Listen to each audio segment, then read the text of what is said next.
Next on 9 News, The system is not designed for this. East High School parents demanding the school take action and create a safety plan. It is very narrow in its scope of who's going to be included, and that is the system. The timeline for that plan is still up in the air, but that is likely to change soon. A delay in the start of a closely watched defamation trial against Fox News. I'm Bree Jackson in Washington with a look at what's at the center of this case and what's at stake. And concern from Denver police after 3 patrol cars are hit over the weekend, leaving 2 officers injured. The reminder from the department for drivers. 9 News at 4 starts now.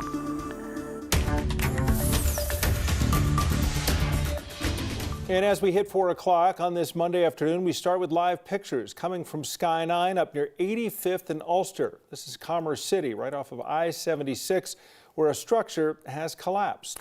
And we're hearing this from South Adams Fire, that there are multiple injuries being reported, 3 people taken to the hospital. We have a crew on the way in addition to Sky 9, so we're going to bring you the latest information. We know this is obviously a building that looks like it's under construction, but very little else about what led to this accident. For the first time since 2 East High School deans were shot, parents are getting their opportunity to address the Board of Education, a public comment session that is going to be starting at the bottom of the hour. 2 staff members were shot inside of East nearly a month ago while patting down a student. And that shooting came weeks after another one outside of the school in which 16-year-old student Luis Garcia was killed. Of course, those shootings angered so many and inspired some parents to create their own safety advocacy group. They're calling on the school district as well as the Board of Education to create a school safety plan right now. But as 9 News reporter Jaleesa Rosari explains, it may be a while until that plan is approved. Jaleesa? Yeah, Kim and Tom, that DPS meeting is set to start in a half hour, but those with the Parent Safety Advocacy Group have gathered every Monday for the last 3 weeks discussing their concerns. They say they want a seat at the table when it comes to their children's well-being. This is the Thatcher Memorial. In front of a statue that symbolizes loyalty, learning, and love as the base of a community, parents find a crack in the foundation. They can't exist. You can't build community without safety. For weeks, parents and others have gathered near East High, searching for transparency from the school district and Board of Education. They're looking for a school safety plan. We demand the voices of concerned families and educators be brought into the policy-making process, and we demand to know who is your safety expert? If not us, who? Today, DPS Superintendent Alex Marrero is expected to share a timeline on that plan. Agenda documents show the first version of the plan will be released for community review in 2 weeks, with the final version expected to be released at the end of June. But until then, parents as well as former DPS employees are frustrated with the recent presentation to deans that indicates some school employees are still performing pat-downs. We find the lack of examination or change in these highly dangerous and unpredictable procedures to be reckless and irresponsible. Just like East High School, my deans and I conducted numerous searches, and finding a weapon on a kid is really unnerving. What the safety plan will detail is still unclear, but these parents look to be a part of the vision. As parents, we will make sure that the things that our children deserve and need right now will come to fruition. It's time to stop playing, time to get stuff done. There's a number of items on the agenda for today's Board of Education meeting, but it looks like Superintendent Marrero will be giving his safety plan update just before public comment. Our Kelly Ranke will be there and we'll discuss what happens later on 9 News this evening.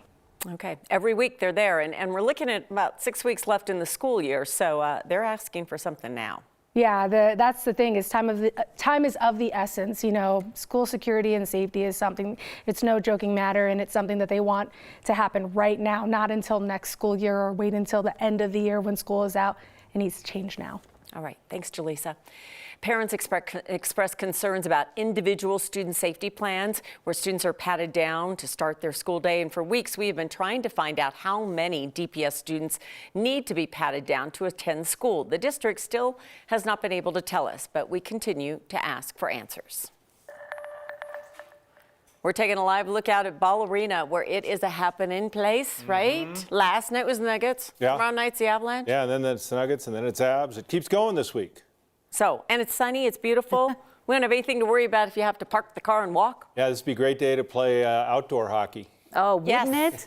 Sure. Keep the ice nice. Tom, Kim and I want to welcome you back. Oh, Hello. it's so good to be back. You know, vacation is such a drag without you guys. Isn't it? Yeah, it is. I bet. I mean it. We missed you. Well, I miss you. I really do. I miss being around you guys and work and all that, but I really enjoy vacation too. So. Well, hang on to that feeling as long You know what as would you be great? can. It'd be a nice 50-50 balance. Right. And that's kind of what I'm going to give you in the weather forecast for the week. I'm bringing you back to sunshine and mid-70s. We'll come close to 80 tomorrow. And then some much-needed moisture coming in and some cooler weather to end the week. Very similar to the pattern that we saw last week. In the high country, beautiful conditions, great driving, a little bit of snow coming up there in about 48 hours. Today, temperatures in the low to mid-70s in downtown Denver and 80 in Lamar, 66 in Eagle, 56 in Steamboat Springs. And the wind is not much of a factor today, but that will be changing tomorrow. Yes, the winds will be increasing out of the southwest ahead of a series of weather systems that will bring cooler, wet weather to the area. But tomorrow, critical fire danger, critical fire weather with a red flag warning that covers Denver, eastern Colorado, Nebraska, and Kansas. Gusts of 45 and 50 miles per hour. Humidity values to about 7 and 9%. We got to be careful. High and mid-layer clouds coming in tonight and tomorrow. This is the system here, the trough moving into the Pacific Northwest. It's going to take a couple days to get here, and it's going to spin off a couple of fronts along the way. So Wednesday, Thursday, Friday get a bit cool and unsettled with a chance for rain and maybe even snow. Tonight, tomorrow, not much happening. Few high clouds coming in. Beautiful forecast. Things start to change on Wednesday. And so temperatures trending in the 70s now into the mid-60s by 7 or 8 o'clock. We'll detail there is not a winter weather advisory yet, but there may be one for the higher terrain area, as in fact that storm system does start to bring the snow to the high country. So I'll update the headlines and we'll just focus on sunshine and 73 for right now. How about that? That's fine. You're See, cracking it's Monday. you up. Yeah, you're having a good time over there. I do want to thank you on my return. This was a You're welcome. spectacular day outside. You're welcome. Made it easier to come in, did it? Not really. No. No, okay. Just I throw that out I saw him in the hallway, Kim. I can confirm. Getting to work was fine. Coming inside was not great. Yeah. But we're here. There you go. We'll see you in a few minutes. Okay. Thanks, Kath. Not a snow day or a holiday, but kids at a charter school in Lakewood couldn't go to school today because there just wasn't enough staff. Parents showed up to Great Work Montessori for an emergency meeting and say they are still in limbo and believe the school will remain closed for at least this week. They have heard staff have called out because of recent leadership changes. The Jefferson County School District has even offered substitutes, a rare move since the district does not govern charter schools. But even with the offer of help, it's still not enough to reopen. The kids are really confused, and you can tell their emotions are high, and we aren't getting good communication, so we aren't even quite sure how to communicate with our kids. The superintendent of Jeffco Public Schools plans to meet with the board of the charter school on Wednesday. Meanwhile, attorneys for former Douglas County School District Superintendent Corey Wise say that he's reached a settlement with the school district and 4 school board members. Wise had filed a civil rights complaint in April of last year, alleging that 4 DCSD board members illegally fired him as superintendent because he advocated for students with disabilities and students of color. His attorneys say DCSD paid him a total of more than $830,000, including more than $270,000 that was owed for the remainder of his superintendent contract. We reached out to DCSD about the settlement, but they declined comment. We're going to hear from Corey Wise coming up at 5 o'clock. The highly anticipated and closely watched defamation trial against Fox News will begin a day later than expected. A judge delayed the start until tomorrow. It's still not clear why. Denver-based Dominion Voting Systems is suing Fox for $1.6 billion. They allege the network had defamed the company. Here with more is NBC's Bree Jackson from Washington. The Dominion Voting Systems defamation trial against Fox News delayed until Tuesday. The extra time, according to the Washington Post, allowing for settlement talks. This case centers around the network's coverage of the 2020 presidential election. We cannot allow America's election to be corrupted. This is an election nightmare. Dominion argues Fox News knowingly amplified false claims that its voting machines rigged the election in favor of Joe Biden. In a statement, a company spokesperson says, "We will prove Fox spread lies causing enormous damage." What Dominion has to prove is that Fox actually knew the statements were false or recklessly disregarded them. Fox is defending itself on First Amendment grounds. News Corp chairman Rupert Murdoch claims the company was trying to straddle the line between spewing conspiracy theories on one hand, yet calling out the fact that they are actually false on the other.